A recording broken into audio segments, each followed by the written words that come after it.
So இன்னைக்கு வந்து weekend. யூஸ்வலாக வந்து வீக்கெண்ட்னா என்ன பண்ணுவோம், நான் வந்து சன் வீட்டுக்கு போவேன். சன் வந்துட்டு கேளம்பாக்கத்தில் இருக்கார். அவர் காலேஜ் ஹவுஸ் ஏஜென்சி பண்ணுறதுனால அங்கேயே ஃப்ளாட் எடுத்து அங்கேயே ஸ்டே பண்ணியிருக்காரு. சன் வீட்டுக்கு போவோம், இல்லைனா சன் இங்கே வந்துடுவார். சாட்டர்டே நைட் நாங்கள் வந்து ஜாயின் பண்ணுவோம் எப்போயுமே ஹோல் ஃபேமிலி. அண்ட் இன்னைக்கு வந்து அவர் ஏதோ ஹெல்டப் ஆகிட்டாரு, டியூட்டியில் இருக்கார். ஸோ எங்களால் அங்கே போக முடியல, அவரும் இங்கே வரல. சரின்னு சொல்லிட்டு நாங்கள் வந்து யூஸ்வலாக we go out for dinner, வெளியே போய் சாப்பிடுவோம் சாட்டர்டே நைட்ஸில்.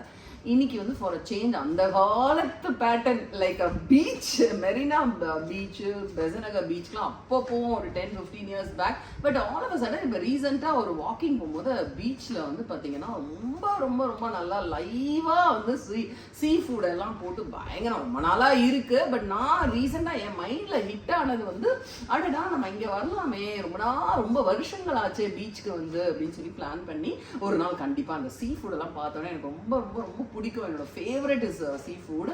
என் ஹஸ்பண்டுக்கு வந்துட்டு சிக்கன் மட்டன் தான் பிடிக்கும், அவருக்கு சீ ஃபுட் அவ்வளோ பிடிக்காது. ஸோ அதை பார்த்த உடனே நான் ஒரு நாள் அங்கே வரணும்னு பிளான் பண்ணிட்டேன். அண்ட் இன்னைக்கு வந்து Nikki, I mean doctor is also not well, நான் வரலன்ட்டா. நான், டாக்டர் அருள் அண்ட் மொய்தீன் 3 பேரும் பீச்சுக்கு வந்து ஃபுட்டு எடுத்துக்கிட்டோம். பிரியாணி பண்ணி எடுத்துக்கிட்டோம், வேற எதுவும் பண்ணல. பிகாஸ் அங்கே போய் சைட் டிஷ்ஷஸ் எல்லாம் வாங்கிக்கலாம் அப்படின்னு சொல்லிட்டு பெட்ஷீட் அண்ட் தானி எடுத்துகிட்டு போயிட்டு நல்லா ரிலாக்ஸ் பண்ணி பேசி என்ஜாய் பண்ணிட்டு வரலாம் அப்படின்னு பிளான் பண்ணிட்டோம். ஸோ சூப்பராக இருந்தது, எல்லாமே சாப்பிட்டோம். And we are returning back home. It was nice. Besanega beach was nice. Nice dinner. Hey guys, I'm going to Hyderabad for training. Take care of my boo-boo. I miss you. So நானும் டாட்டரும் வந்து ஒரு சும்மா my husband is going to Hyderabad to give coaching to doctors. So அதான் கிளம்புறோம். Once in 3 months நாங்கள் கண்டிப்பாக வந்துடுவோம். நீங்களும் உங்கள் டாட்டரை கூட்டிகிட்டு every 3 months ladies day out பண்ணியே ஆகணும். ஏன்னா அப்போ தான் அந்த பாண்ட் வந்து பயங்கரமாக இருக்கும் டாட்டருக்கும் மாமுக்கும் அப்படின்னு கேள்விப்பட்டிருக்கேன். I generally use to come with my daughter and today we have come. What about you, Nikita? Anything to say? I'm gonna enjoy. You're gonna enjoy. Okay, bye. நான் வெளியே அடையாரில் ஆல்ஃபா ஸ்கேன்ஸ் வந்தேன், scan பண்ணுறதுக்காக 4-5 patients இருந்தாங்க. அதில் ஒரு முக்கியமான patient என்னன்னா ஒரு குட்டி பேபி, 5 months old பேபி. இவருக்கு ஸ்கேன் பண்ண உடனே இவர் தூங்கிட்டாரு. ஸோ அதனால இங்கே வச்சுட்டாங்க இவங்க. அண்ட் அந்த குழந்தைங்களுக்கெல்லாம் வயிற்று வலினா அதுனால சொல்லவே முடியாது. அதுதான் ஒரு மிகப்பெரிய கஷ்டம் நமக்கு. பெரியவங்கெல்லாம் வயிற்று வலி, கைவலி, கால்வலி நம்மலாம் புலம்புறோம். பட் இந்த குட்டி குழந்தைங்களுக்கு ஒரு கஷ்டம்னா நமக்கு ரொம்ப மனசுக்கு கவலையாக இருக்குது. So they had asked for அவர் அழுதாருன்னு சொல்லிட்டு அவங்க ஸ்கேன் கேட்டிருக்காங்க. But it's a normal study only. So I thought அது ஒரு vlog-ஆ போடலாம் அப்படின்னு நினச்சேன். தேங்க்யூ. சண்டே லன்ச் வந்து எங்கே போகலான்னு பிளான் பண்ணி all of a sudden we decided ஒரு லாங் ட்ரைவ் போயிட்டு சாப்பிட்டுட்டு வரலான்னுட்டு. லாங் ட்ரைவ் என்னன்னா மஹாப்ஸ் ஞாபகம் வந்துச்சு. மஹாப்ஸ்னோடனே 3 acres ஞாபகம் வந்துச்சு. 3 acresனோடனே சீ ஃபுட் தான் அங்கே speciality. This restaurant is been there for so many decades. அதனால் எனக்கு தெரிஞ்சு ஒரு 25 years தான் நான் வந்துட்டுருக்கேன். ரொம்ப ரொம்ப ரொம்ப டேஸ்டியாக இருக்கும். ஸோ என்ன ஆர்டர் பண்ணியிருக்கோம் அப்படின்னு பார்த்தீங்கன்னா ப்ரான், தவா ஃப்ரைட் ப்ரான், ஒரு பெரிய ஃபிஷ், தவா ஃபிஷ் ஆர்டர் பண்ணியிருக்கோம். And golden fried calamari with butter garlic sauce. And we order for meals. Biryani ரொம்ப போர் அடிக்குதுன்னு சொல்லிட்டு, ஏன்னா இந்த மாதிரி பிளேஸ்க்கு வரும்போது நம்ம சீ ஃபுட் தான் ட்ரை பண்ணணும். ஸோ 3 acres சாப்பிட்டு மூச்சு விட்ற அளவுக்கு சாப்பிட்டுட்டு ஐ திங்க் ஒரு 1 hour வாக் பண்ணால் தான் சரியாக இருக்கும்னு நான் நினைக்கிறேன். Ambience is very good, very nicely decorated. அந்த வில்லேஜ் ஸ்டைல் ஆஃப் செட்டிங் இங்கே பண்ணி வச்சுருக்காங்க. ஸோ ஆர்கே மட் ஹாஸ்பிட்டல்ஸில் ஒரு 12 cases இருக்குமா, முடிச்சிருக்கோமா? 12 cases முடிச்சிட்டோம். தேங்க்யூ. ஏதாவது விரிஞ்சு இருக்கா, ஏதாவது அசிங்கமாக இருக்கா? ஒரு ஃபோட்டோ எடு. டாபிக் உங்களுக்கு ஒரு சின்ன கை குழந்தை, 4 months பேபி, எவ்வளோ ஜோதிச்சுக்கிட்டா திரிக்குது பாருங்க. இவர் வந்து எப்படி தூக்கணும் அப்படின்றத நான் சொல்கிறேன்.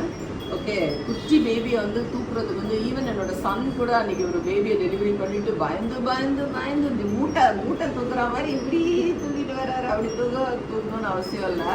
ஆக்சுவலாக இவங்களை என்ன பண்ணணும், இவங்களுக்கு தலை நிற்காது இல்லையா? ஸோ கையை பாருங்கள், இந்த 2 கையை வந்து தலை மண்டைக்கு பின்னாடி வச்சுக்கணும். 2 ஃபிங்கர் அந்த மண்டைக்கு பின்னாடி, கழுத்து எக்ஸ்டென்ட், கழுத்தோட சேர்த்த மாதிரி நம்ம வச்சிட்டோம்னா அப்படி தூக்கணும். கீழெல்லாம் ஒரு பிரச்சனையுமே கிடையாது. ஓகே, அது ஜாலியாக வேற அவருக்கு இருக்கு இப்போ. ஸோ இந்த 2 தான் grip. இந்த 2 ஃபிங்கர்ஸை நெக்கோட சேர்த்து நம்ம பாம், அந்த கையோட உள்ளங்கை வந்து நெக்குக்கும் அப்பர் செஸ்டையும் கவர் பண்ணியிருக்கணும். இப்படி தான் தூக்கணும் பேபியை, சரிங்களா? ஸோ இது நல்லா பார்த்துக்கோங்க. சேஃபாக பேபியை தூக்குற டெக்னிக் இது. அண்ட் குளிக்க வைக்கும் போதும் நீங்கள் இதை இங்கே மட்டும் இந்த கிரிப்பை பிடிச்சிக்கிட்டீங்கன்னா போதும். சப்போஸ் உங்களுக்கு இப்படி தூக்கணும்னு நினச்சிங்கன்னா இங்கே 2 கை இருந்துச்சுன்னா இங்கே வந்து ஒரே ஒரு கை, இந்த கீழே க்ரௌன் ரம்ப் லென்த் அப்படின்னு சொல்லுவோம். இது க்ரௌன்னு சிரிக்கிறாரு.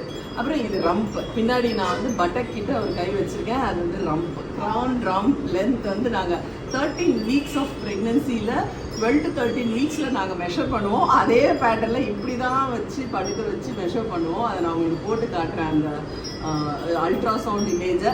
இது பேபி 4 monthsல க்ரௌன் ரம்ப் லென்த் மாதிரி நான் பிடிச்சிருக்கேன். அவர் வேறு சிரிச்சுக்கிட்டே இருக்காரு. ஒரு ஸ்மைல் கொடுங்க சரி. குட்டி ஸ்மைல். ஸோ இதான், தேங்க்யூ. ஸோ திருவண்ணாமலையாரை தரிசனம் பண்ணியாச்சு. இது வந்து 5வது விசிட். நான் வேண்டுதல் வச்சுட்டு வந்துருக்கேன். இது 5வது வேண்டுதல் விசிட் வந்திருக்கேன். ரொம்ப அருமையாக இருக்குது. ராஜகுபேர சித்தர் கோவிலுக்கு வந்திருக்கோம். நம்ம காஞ்சிபுரம் போகிற வழியில், காஞ்சிபுரம் தாண்டின உடனே இருக்குது. இது என்னோட கசின் சிஸ்டர் ரொம்ப நாளாக சொல்லிட்டு இருந்தாங்க இந்த கோயில் வரணும் அப்படின்னா. ஸோ இந்த கோயில் இன்னைக்கு வரலான்னு டிசைட் பண்ணினாங்க. என்னோட சன்னதியில் வந்து உனக்கு வேண்டியதை நீ கேள், நான் கொடுக்கிறேன் அப்படின்னு சொல்லி அதை எழுதியிருக்கு. ரொம்ப அருமையான வார்த்தைகளாக இருந்துச்சு. ஸோ ஒரு ஸ்பிரிச்சுவல் டூர் மாதிரி ஒரு 2 days போட்டுட்டோம். அதனால் இன்றைக்கி வந்து காஞ்சிபுரத்தில் வரதராஜ பெருமாள் டெம்பிள், அத்திவரதர் டெம்பிளுக்கு வந்திருக்கோம். 100 கால் மண்டபம் கிட்ட நான் நிற்கிறேன். அண்ட் இப்போ நாங்கள் வந்து பெருமாளை சேவிக்கிறதுக்கு போகிறோம். ரொம்ப அருமையான ஸ்பிரிச்சுவல் டூராக அமைஞ்சுது. 2 நாளில் நிறைய டெம்பிள்ஸை வந்து கவர் பண்ணோம். வந்துட்டு கிரிவலம் ஃபஸ்ட்டு முடிச்சுட்டு திருவண்ணாமலையாரை பார்த்துட்டு அதுக்கப்புறம் என்னோட குலதெய்வம் செல்லாத்தம்மன், தென் பனையாழி அம்மன், ரெட்டிவலம் போயிட்டு தென் காஞ்சிபுரம் வந்துட்டு காஞ்சிபுரத்தை சித்திரகுப்தர் டெம்பிளை முடிச்சுட்டு தென் வரதராஜ பெருமாள் டெம்பிள். ஏன்னா லாஸ்ட் மந்த்து தான் நான் வந்து காமாட்சி அம்மன் கோயிலுக்கு போனேன். அதனால வரதராஜ பெருமாள் கோயில் இந்த தடவை வந்துட்டோம். ஹை ரெசிஸ்டன்ஸ்ன்னு கொடுத்துருக்காங்க. எவ்வளோ நாளாமா பிபி இருக்கு? 1 வீக் தானா? 2 வீக்ஸா பிபி இருக்குங்களா? ஓகே, அதுக்கு முன்னாடி இல்லை. ஓகே.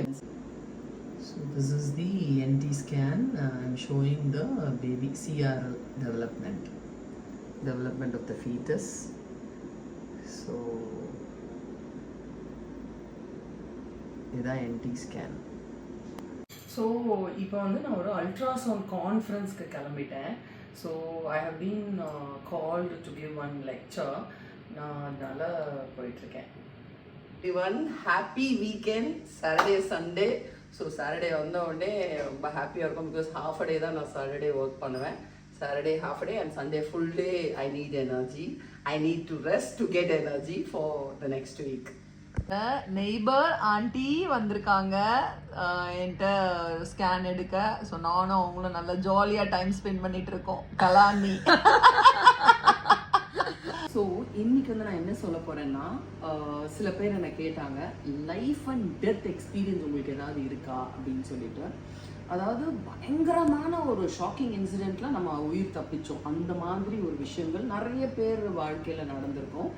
ஏன் வாழ்க்கையில் எப்போ நடந்ததுன்னு நான் சொல்கிறேன் கேளுங்க. 2011 நல்லா ஞாபகம் வச்சுக்கோங்க. 2011 நான் வந்து ஒருத்தவங்களுக்கு ஹெல்ப் பண்ணுறதுக்காக ராயப்பேட்டை ஹாஸ்பிட்டலுக்கு போனேன். நான் போயிட்டு எனக்கு ஒர்க் முடிக்கிறதுக்கு நைட் 12 மணி ஆயிடுச்சு. நடந்த விஷயம் 12 மணி ஆனவுடனே நான் என்ன பண்ணேன், ஐயோ டைம் ஆயிடுச்சுன்னு சொல்லிட்டு நான் தான் கார் டிரைவ் பண்ணிட்டு போனேன். ஏன்னா எமர்ஜென்சின்னு கூப்பிட்டாங்க. லைக் எதுக்கு நான் போனேன், என்ன ஒர்க்கு, என்ன ஹெல்ப் பண்ணேன், ஒருத்தருக்கு ஹெல்ப் பண்ணுறதுக்கு தான் நான் போனேன். பட் அதெல்லாம் அது பெரிய ஸ்டோரி, அதை நான் இப்போ எக்ஸ்பிளைன் பண்ண முடியாது. பட் நான் ஹெல்ப் பண்ண போனேன். டாக்டர் ரிலேட்டடாக கூட கிடையாது. வந்து கடை வரணுமே, ஐயோ டைம் ஆகிடுச்சு, எவ்வளோ லேட் ஆகிடுச்சுன்னு சொல்லிட்டு நான் வரும்போது ஃப்ரண்ட் என்ட்ரன்ஸ் வந்து க்ளோஸ் பண்ணி வச்சுட்டு இருந்தாங்க. பிகாஸ் லேட் நைட் ஆனதுனால ஸோ நான் என்ன பண்ணிட்டேன், நான் வந்து பேக் என்ட்ரன்ஸ் வழியாக நான் வரணும் அப்படின்னு சொல்லிட்டு, என் காருக்கு நான் வரணும் அப்படின்னு சொல்லிட்டு பேக் என்ட்ரன்ஸ் வழியாக நான் வந்துட்டு இருக்கேன். அங்கே வந்து கன்ஸ்ட்ரக்ஷன்ஸ் பண்ணிட்டு இருக்காங்க ராயப்பேட்டா ஹாஸ்பிட்டலில். ஒரு 20-30 ஃப்ளோர்ஸுக்கு கன்ஸ்ட்ரக்ஷன்ஸ் பண்ணிட்டு இருக்காங்க. அந்த ஸ்கிராப் மெட்டீரியல்ஸ் எல்லாம், அந்த யூஸ் பண்ணி வீணாக போன செங்கல், அந்த ஸ்கிராப்னு சொல்லுவோம் இல்லையா, கல்லுங்க எல்லாத்தையும் மூட்டை கட்டி கிரேன் மூலமாக மேலே இருந்து கீழே போடுறாங்க. நான் அதை கவனிக்கல. எனக்கு ஒரு 3 மூட்டை வந்து ஷாக்கிங் டு த கோர் வந்துக்கிட்டே இருக்கேன். எனக்கு ஒரு 5 மில்லிமீட்டர் டிஸ்டன்ஸில் ஒரு 5 மூட்டை வந்து விழுந்துச்சு. மேலேருந்து பார்க்குறவங்களுக்கு நான் எறும்பு மாதிரி தெரிஞ்சிருப்பேன் ஆக்சுவலாக. பிகாஸ் அவங்க பார்த்தாலும் மனுஷங்க வராங்கன்னு அவங்களுக்கு தெரியாது. ஏன்னா அது லேட் நைட்டு, அவங்க யாரும் அந்த பேக் சைடில் யார்டில் யாரையும் அவங்க எக்ஸ்பெக்டும் பண்ண மாட்டாங்க.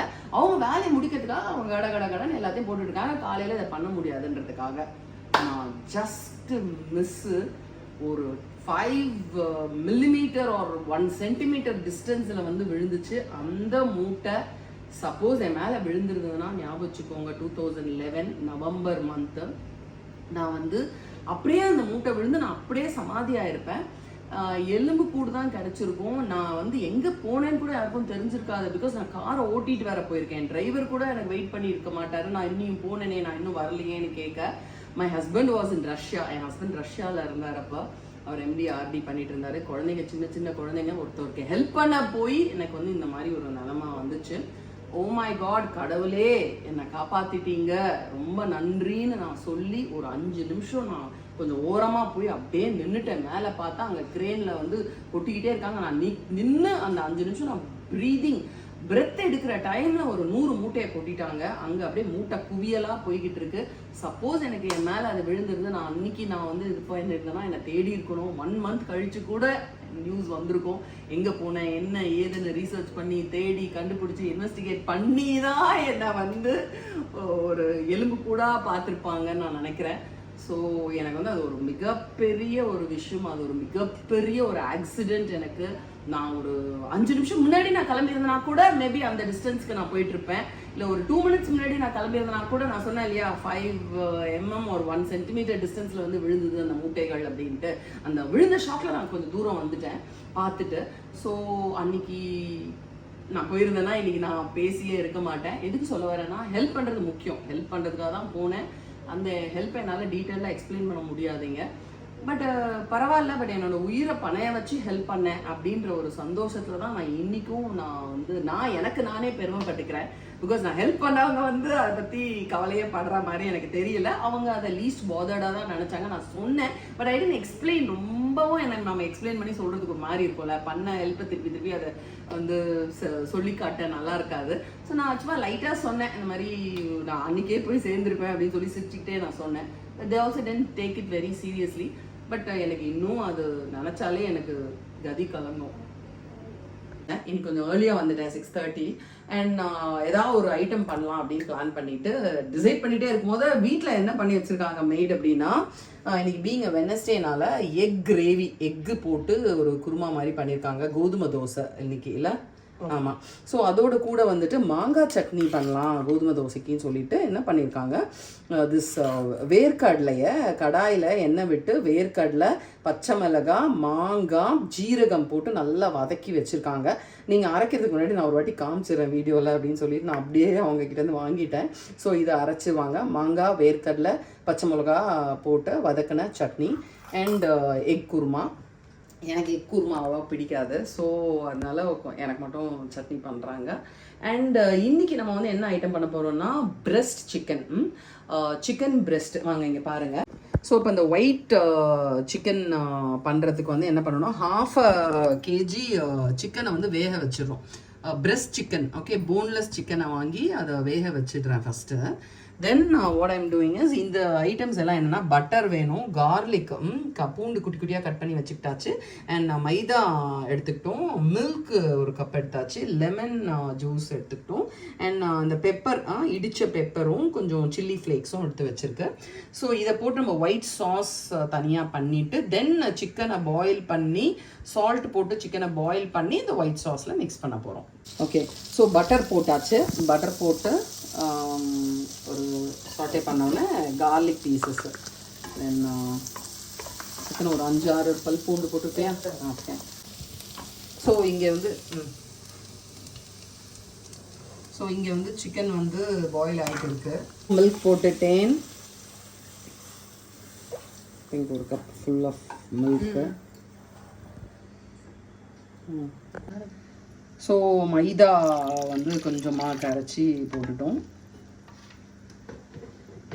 ஸோ பெப்பர் போடுறோம் அண்ட் தென் சில்லி ஃப்ளேக்ஸு அதையும் போட்டுட்டேன். கொஞ்சம் சில்லி ஃப்ளேக்ஸ் போட்டுக்கலாம்.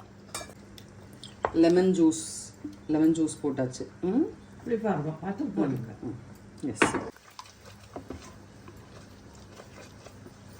எஸ் சால்ட் டு டேஸ்ட் போட்டு எப்படி இருக்குன்னு பாருங்க. சூப்பரா இருக்குமா? குட்டுமா? இன்னும் கொஞ்சம் உப்பு போடணுமா? வேண்டாம். குக்கிங்னாலே இதுதான் அதுதான் ஃபிக்ஸ்டுன்றதே கிடையாது. நம்ம வாயில வச்சு பார்க்கணும். உப்பு காரம் எல்லாம் கரெக்டாக இருக்கான்னு பார்த்து அதுக்கேற்ற மாதிரி நம்ம ஆட் பண்ணிக்கிட்டு செய்யறது தான் குக்கிங். பண்ணிட்டோம். இந்த வேக வச்ச சிக்கனை வந்துட்டு ஃப்ரை பண்ணுறோம். பட்டரில் ஃப்ரை பண்ணிடலாம். ஏன்னா அது இன்னும் டேஸ்ட் கொடுக்கும். அப்படியே வேக வச்சு நம்ம வந்து இந்த ஒயிட் சாஸில் போட்டோம்னா it won't be nice, it won't be that great.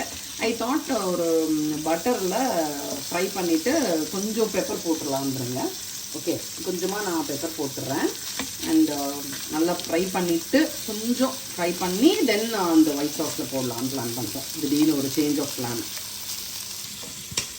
க்யூட்டாக ஃப்ரை ஆகிருக்கு. ஒரு மாதிரி க்யூட்டாக கோல்டன் கலரில் அங்கங்கே அந்த கோல்டன் கலர் தெரியுது. ரொம்ப நல்லாயிருக்கு. ஸோ இது வந்து இப்போது வந்து ஒரு குழம்பு மாதிரி இருக்குது. இது இன்னும் கொஞ்சம் நல்லா ட்ரை ஆனதுக்கப்புறம் சிக்கனும் நல்லா ஊறணும் வேறு. Fine, okay, done. ஸோ நல்லா ட்ரை ஆகிடுச்சு. கொஞ்சம் சாஸியாக இருக்குது, நல்லாயிருக்கும் அப்படியே விட்டோம்னா. வேணும்னா இன்னும் ட்ரை பண்ணிக்கலாம். But I don't think to be dried more. So white saucy chicken is ready to eat.